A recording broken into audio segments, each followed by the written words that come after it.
আমি বললাম, বাবা জল খেয়ে প্রাণ বাঁচাও আগে।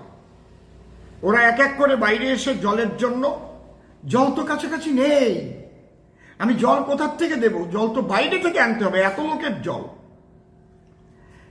এদের একটু জল দেওয়া হয়নি। আর ভেতরে হারমাত বাহিনী ঢুকেছে তখন লাঞ্চ টাইমে, জয় বাংলা জয় বাংলা ধ্বনি দিচ্ছে। আমি ওদের নিয়ে ওদের সঙ্গে বাইরে এসে জলের ব্যবস্থা করা, শুকনো খাবারের ব্যবস্থা করতে ব্যস্ত থাকলাম। কিন্তু যেহেতু ওরা জল খেতে বাইরে এলো, কিছু খাবার খেতে বাইরে এলো, আর আমাদের এজেন্টদের ঢুকতে দেওয়া হলো না।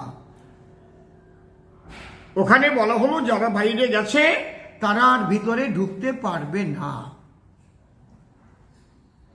তখন 7 রাউন্ড প্রায় গোনা বাকি, কোন কোন জায়গায় 7 রাউন্ড গোনা বাকি আছে, টোটাল ধরতে পারেন 5 রাউন্ড একদম টোটালি গোনা বাকি।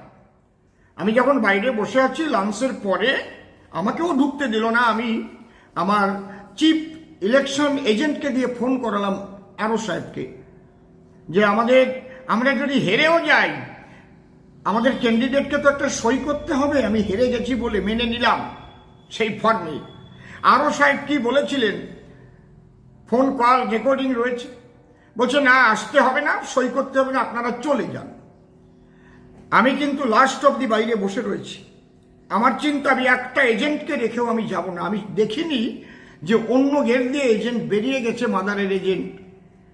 আমি ভেবেছি কেউ কেউ রয়েছে, আমি তাদের রেখে যেতে পারি না, তাদের উপর অত্যাচার হতে পারে, বাইরে বম্বিং হচ্ছে।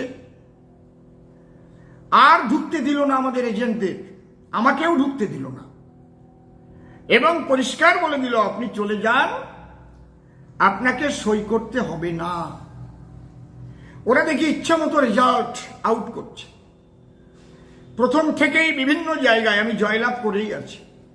আমি এখনো বলছি, আবার যদি ভোট গণনা হয় সঠিকভাবে, তবে এই রাজ্য সরকারের অফিসারদের দিয়ে নয়, ভিন রাজ্য থেকে অফিসার আনতে হবে, তাদের দিয়ে গোনাতে হবে।